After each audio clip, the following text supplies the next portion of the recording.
News 18 network को ये exclusive interview देने का बहुत बहुत धन्यवाद।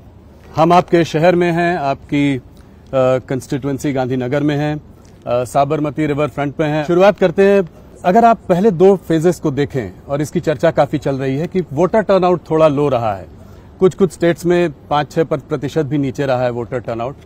तो 400 पार का आपका नारा है, 370 भारतीय जनता पार्टी, तो क्या गाड़ी पटरी पे है? कहीं ऐसा तो नहीं कि कुछ रेल पटरी से पटरी पे है जी। आप परिणाम के दिन देख लेना, 12:30 बजे के पहले एनडीए 400 पार कर जाएगी, मोदी जी फिर से प्रधानमंत्री होंगे। जो लोअर टर्नआउट है इसके बहुत सारे कारण हैं। 12 साल के बाद मतदाता सूची का शुद्धिकरण हुआ है, एक। दूसरा कारण है कि सामने से कोई लड़ाई ही नहीं है, जिसके कारण टर्नआउट पर एक प्रकार से इफेक्ट होता है। मगर हमारी पार्टी की टीम ने, मैंने स्वयं बहुत डिटेल एनालिसिस किया है। हम 2 चरण में 100 पार कर 100 से भी कई अधिक सीटें जीत के साथ आगे बढ़ रहे हैं तीसरे चरण में। तो मुझे 400 पार के लक्ष्य में कोई दिक्कत नहीं दिखाई पड़ती। पहले शुरुआत करते हैं अमित जी मुद्दों पर। कौन से ऐसे मुद्दे हैं जिनको लेकर भारतीय जनता पार्टी आज तीसरी बार लोगों के बीच जा रही है? किन उपलब्धियों को आप संक्षेप में बताएं कि किन उपलब्धियों को लेकर आप जनता के बीच उतर रहे हैं? देखिए, सबसे पहले इस देश में से आतंकवाद और नक्सलवाद, ये 2 ऐसी समस्याएं थी जो कई दशकों से देश के लोकतंत्र के लिए और देश के डेवलपमेंट के लिए नासुर बनी हुई थी। नरेंद्र मोदी जी ने 10 साल के अंदर लगभग आतंकवाद से 100% निजात पाई है और नक्सलवाद से आप कह सकते हैं 95% तक इसको समाप्त कर दिया है। आज बिहार, झारखंड, मध्य प्रदेश, उड़ीसा, तेलंगाना, आंध्र प्रदेश, महाराष्ट्र, ये 7 राज्यों में से नक्सलवाद पूर्ण रूप से समाप्त हो चुका है। छत्तीसगढ़ के 4 जिलों में बचा है, वहां पर भी अब भारतीय जनता पार्टी की सरकार बनी है और विगत 3 महीनों के अंदर ही लगभग 100 नक्सलवादी मारे गए। मुझे पूरा विश्वास है मोदी जी के तीसरी बार प्रधानमंत्री बनने के बाद 1-2 साल में ही देश नक्सलवाद से मुक्ति पा लेगा। दूसरा बड़ा इश्यू है, देश की इकोनॉमी सब दृष्टि से चरमराई हुई थी। पॉलिसी बनती ही नहीं थी, उत्पादन की गतिविधियां बड़ी मंद पड़ गई थी, निर्यात ओंधे मुंह गिर रहा था, देश की सारी सार्वजनिक बैंकों की बैलेंस शीट भी न बन पाए अगर सच्ची बनाने जाए, इस प्रकार की स्थिति थी। महंगाई आसमान को छू रही थी और कुल मिलाकर बजट के 16 पैरामीटर्स नेगेटिव दिखाई पड़ते थे। 10 ही साल में मोदी जी ने ये परिदृश्य को पूर्णतया बदला है। शेयर बाजार आज आसमान को छू रहा है। एफआईआई के सेलिंग के बाद भी भारतीय म्यूचुअल फंडों ने बाजार को ताकत दी है। पीएलआई स्कीम के कारण और एक मजबूत इकोसिस्टम के कारण भारत फेवरेट डेस्टिनेशन मैन्युफैक्चरिंग के लिए पूरी दुनिया में बना है जी। हमारे बच्चे स्टार्टअप हर रोज रजिस्टर कर रहे हैं, हमारी कंपनियां हर रोज पेटेंट रजिस्टर कर रही हैं, ढेर सारे स्वरोजगार के अवसर पैदा हुए हैं। सभी की सभी बैंकों की बैलेंस शीट आज बहुत अच्छी बन चुकी है। इंडस्ट्रियल ग्रोथ के जितने भी पैरामीटर्स हैं वो 25 साल के टॉप मोस्ट मार्किंग पर। इसी प्रकार से फ्यूचर में जो कुछ क्षेत्र आने वाले 25 सालों तक दुनिया भर की इकोनॉमी को ड्राइव करने वाले हैं, वो सभी क्षेत्रों में भारत आज पायनियर बन चुका है। जैसे ग्रीन हाइड्रोजन मैन्युफैक्चरिंग थोड़े लेट है, मगर semiconductor, electrical motor vehicle, battery का उत्पादन, अंतरिक्ष का क्षेत्र, लेट होने के बावजूद मैं फिर से कहना चाहूंगा डिफेंस भी। इस प्रकार के कई क्षेत्रों के अंदर जो आने वाले 25 साल तक दुनिया की इकोनॉमी की दिशा और दशा तय करने वाले हैं, वहां आज भारत एक मजबूत फाउंडेशन डाल चुका है और ये फाउंडेशन पर एक बड़ी इमारत होनी है। तो इकोनॉमी भी सुधरी है, सुरक्षित भी हुआ है। देश 11वें नंबर का अर्थतंत्र था, आज 5वें नंबर का अर्थतंत्र बना है। गांव हो या शहर, जंगल हो या रेगिस्तान, सागर किनारा हो या शहर हो, हर जगह इंफ्रास्ट्रक्चर के डेवलपमेंट के काम हो रहे हैं। आज 10 लाख करोड़ का इंफ्रास्ट्रक्चर का खर्चा भारत के बजट में आम बात बन चुका है। जीएसटी कलेक्शन और डायरेक्ट टैक्स कलेक्शन अपने सारे रिकॉर्ड स्वयं ही तोड़ते जा रहे हैं। देश के अंदर सीमाओं को चौक चौबंद करने का काम भी नरेंद्र मोदी जी ने बहुत अच्छी तरीके से किया है। जनता में भारत का भविष्य उज्जवल है, इस प्रकार के विश्वास का निर्माण करने की नेतृत्व की जो जिम्मेदारी है, नरेंद्र मोदी जी को इसमें बहुत अच्छे तरीके से सफलता मिली है जी। आज पूरे 130 करोड़ लोग हम विश्व में सर्वप्रथम बन सकते हैं, ये आत्मविश्वास के साथ आगे बढ़ रहे हैं। हायर एजुकेशन हो, नई इकोनॉमी पॉलिसी हो, या फिर राम जन्मभूमि, धारा 370 हटाना, ट्रिपल तलाक समाप्त करना, यूसीसी हो, या देश के क्रिमिनल लॉ के अंदर आमूलचूल परिवर्तन करना हो, हर क्षेत्र के अंदर ये 10 साल स्वर्णिम अक्षरों से लिखे जाने वाले 10 साल। जनता भी ये फील कर रही है कि कोरोना जैसी महामारी को इतने अच्छे तरीके से लड़ा जा सका, वो केवल और केवल नरेंद्र मोदी जी का नेतृत्व है। आपकी आर्थिक और इकोनॉमिक पकड़ भी बहुत अच्छी है, आपने बहुत विस्तार से इसका जवाब दिया। मेरा एक सवाल है इससे रिलेटेड, जब ये कैंपेन की शुरुआत हुई थी पिछले कुछ महीनों से, सरकार इकोनॉमी की बात कर रही थी, डेवलपमेंट की बात कर रही थी, जो चीजें अभी आपने बताई इसकी बात करके जनता के बीच जा रही थी। पहले चरण के बाद ये देखा गया कि थोड़ा ये तुष्टीकरण की ओर मुड़ा, थोड़ा हिंदू मुसलमान हुआ। आप लोगों ने कांग्रेस के मैनिफेस्टो को अटैक किया और कहा, प्रधानमंत्री ने राजस्थान में एक रैली में कहा कि जो है कांग्रेस का मैनिफेस्टो में अर्बन नक्सल की महक है, इसमें माओइस्ट वो ख्याल दिखाई देता है। तो ये कहां से आया? देखिए, हमारा दायित्व है कि हमारे खिलाफ जो चुनाव लड़ रहे हैं इनकी मंशाओं को हम उजागर करें जी। आप मुझे बताइए, इस जमाने में कोई भी पॉलिटिकल पार्टी पर्सनल लॉस की बात कर सकती है क्या? क्या देश सरिया के आधार पर चलेगा? एक और हम हमारे घोषणा पत्र के अंदर, संकल्प पत्र के अंदर कह रहे हैं कि हम यूनिफॉर्म सिविल कोड लाएंगे। कांग्रेस कह रही है हम पर्सनल लॉ को प्रमोट करेंगे। कांग्रेस पार्टी को जवाब देना चाहिए, बहुत महत्वपूर्ण मुद्दा है। तो इसीलिए आप कह रहे हैं मुस्लिम लीग की छाप है? बिल्कुल मुस्लिम लीग की छाप। यही तर्क है कि मुस्लिम लीग की छाप। आप मुझे बताइए, वो कह रहे हैं कि देश के कॉन्ट्रैक्ट्स माइनॉरिटी को प्रायोरिटी देंगे। कॉन्ट्रैक्ट्स फर्स्ट लोएस्ट कौन है, पास्ट परफॉर्मेंस क्या है, काम करने की क्षमता है या नहीं है, इसके आधार पर निर्धारित होंगे या कॉन्ट्रैक्टर के धर्म के आधार पर निर्धारित? किस तरह से देश चलाना चाहते हैं? देश की जनता को इसको सोचना पड़ेगा। बहुत समय के बाद देश तुष्टीकरण की राजनीति से नरेंद्र मोदी जी बाहर निकाल कर रहा है, ये फिर से उसी दिशा में ले जा रहे हैं, क्योंकि कांग्रेस जीतने का आत्मविश्वास गंवा चुकी है।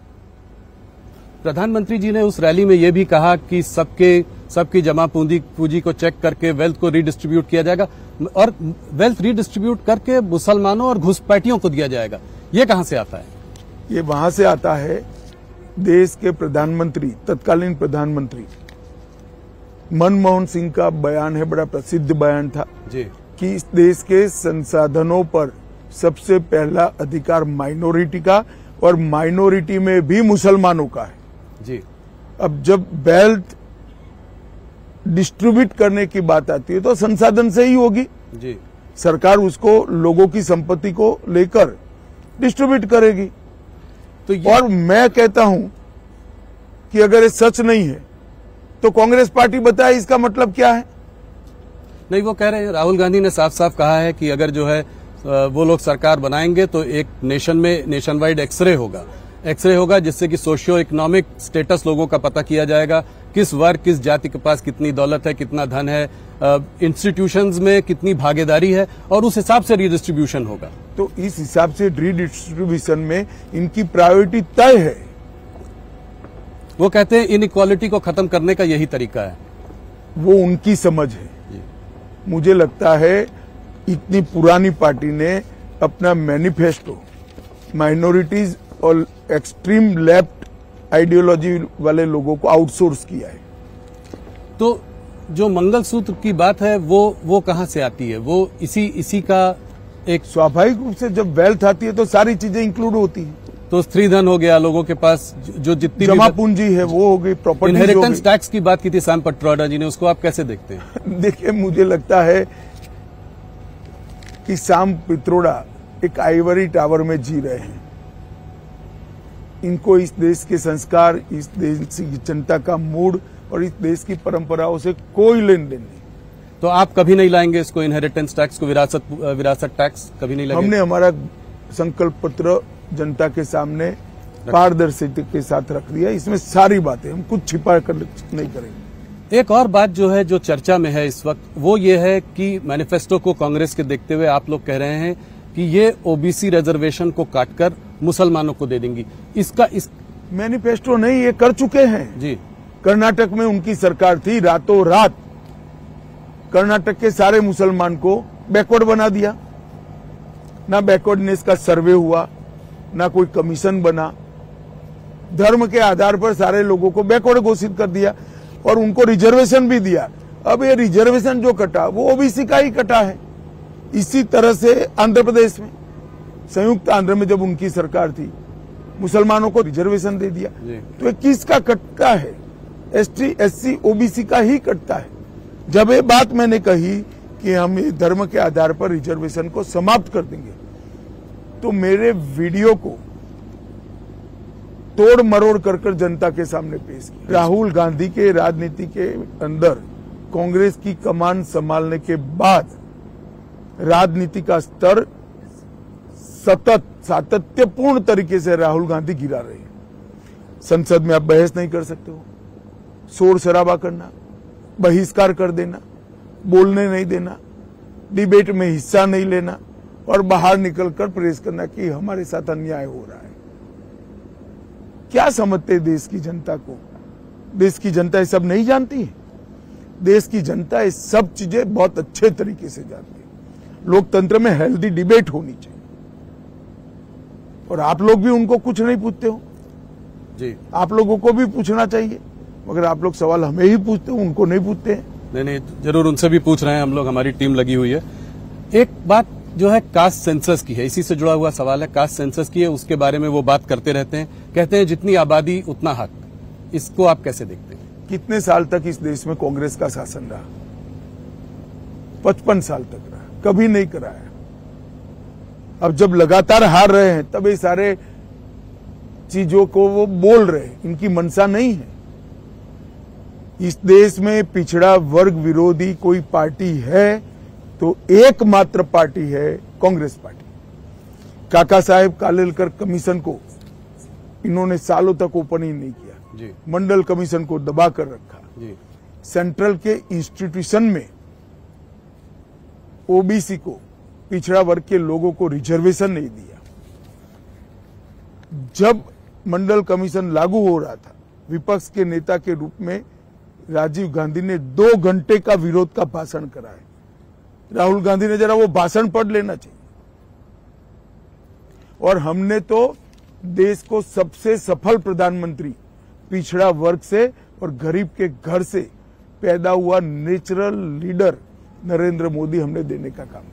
नैरेटिव बनाने की ये कोशिश है कि 400 पार अगर आ जाएगा तो बाबा साहब का कॉन्स्टिट्यूशन आप चेंज करेंगे, उसके बाद फिर ओबीसी, एससी, एसटी के जो है रिजर्वेशन के संग आप लोग कुछ वो बदलाव करेंगे। देखिए, नैरेटिव बनाने की कोशिश। राहुल जी, हमारे पास 10 साल से बहुमत है जी। संविधान बदलने की क्षमता नरेंद्र मोदी जी को 10 साल से इस देश की जनता ने दी है। हमने क्या किया 10 साल? हमने कभी रिजर्वेशन को समाप्त करने का अटेम्प्ट नहीं किया। हमने ये बहुमत का उपयोग धारा 370 हटाने में किया, ट्रिपल तलाक समाप्त करने में किया, यूसीसी लाने में किया, अंग्रेजों के कानून बदलने में किया, कश्मीर के अंदर शांति करने में किया। हमारे पास 10 साल से अधिकार है। राहुल गांधी का एक रूल है, झूठ बोलो, जोर से बोलो और बार बार बोलो। वो रूल को वो फॉलो कर रहे हैं। आपको लगता है कि ये नैरेटिव इसीलिए इसी बार बार बोलते हैं? नहीं बनता है नैरेटिव। हम 10 साल से अधिकार प्राप्त किए। जी, आपने सिक्योरिटी की बात की तो मैं थोड़ा सा इस पर भी बात करना चाहूंगा कि आपने कहा है कि अभी हाल फिलहाल में आप लोगों ने बहुत क्या कहते हैं नक्सल पे क्रैकडाउन किया। आपने कहा है कि 2-3 साल में छत्तीसगढ़ में भी आप इसको समाप्त कर देंगे नक्सलियों को। तो कांग्रेस के कुछ नेताओं ने कहा कि ये मार्टर हैं। हाँ, इसको आप कैसे देखते हैं? देखिए, तुलसीदास जी ने रामचरितमानस में कहा है कि जिसका खराब समय होता है प्रभु राम सबसे पहले इनकी मति हर लेते हैं। कांग्रेसियों के साथ भी शायद यही समय आ गया है। हमारे जवान अपनी जान जोखिम में डालकर घने जंगलों के अंदर ऑपरेशन कर नक्सल्स को मारते हैं और नक्सल कहते हैं कि हमारा कैडर मारा गया है। और कांग्रेस पार्टी के आपके पिछले कार्यकाल में आप लोगों ने काफी बड़े काम किए। आपने आर्टिकल 370 को रद्द किया, आपने सीएए को इम्प किया। तो काफी ऑपोजिशन वाले कहते हैं कि जो है ये जो 370 को जो है वो वापस लाएंगे। कहते हैं सीएए हम इम्प्लीमेंट नहीं होने देंगे। और सारे बड़े नेता ममता बनर्जी, चिदम्बरम जी, ये सब इस तरह की बातें करते हैं। तो इसको आप कैसे देखते हैं, क्या कहना चाहिए? देखिए, इनके माइनॉरिटी के वोट प्राप्त करने का टोटका है। उनको न सत्ता में आना है, न 370 को वापिस आना है, न उनको सत्ता में आना है, न सीएए रद्द होना है। उनको भी मालूम है, मगर वो माइनॉरिटी अपीसमेंट कर माइनॉरिटी के वोट अंकित करना चाहते हैं। एकमात्र कारण से झूठ फैला रहे हैं। मैं इस इंटरव्यू में देश की जनता को आपके माध्यम से बताना चाहता हूं, राहुल जी, भारतीय जनता पार्टी का एक भी सांसद संसद में जब तक है 370 फिर से नहीं आ सकता, सीएए समाप्त नहीं हो सकता। अब ये इतिहास का हिस्सा बन चुका है 370 और सीएए वास्तविकता बन चुका है। सिर्फ आपने इसको जल्दीबाजी में इम्प्लीमेंट कर दिया कि इससे कुछ नागरिकता भी लोगों को मिलेगी? और ये कब तक पॉसिबल होगा, इसका क्या टाइम फ्रेम है? देखिए, एप्लीकेशन आना शुरू हो गया है। रूल्स के हिसाब से इसकी स्क्रूटिनी हो रही है। मुझे लगता है चुनाव के पहले ही, मतलब अंतिम मतदान के पहले ही नागरिकता देने की शुरुआत हो जाएगी। आप लोग, Amit ji, uniform civil code की बात कर रहे हैं। कांग्रेस जो है पर्सनल लॉस की बात कर रहा है। इसको आप कैसे देखते हैं? ये वोट कहीं ना कहीं आप लोग अपना अपना वोट साध रहे हैं। अपना अपना वोट नहीं, यूनिफॉर्म सिविल कोड हमारे संविधान का मैंडेट है जी। गाइडिंग प्रिंसिपल्स जो है, हमारे मार्गदर्शक सिद्धांत जो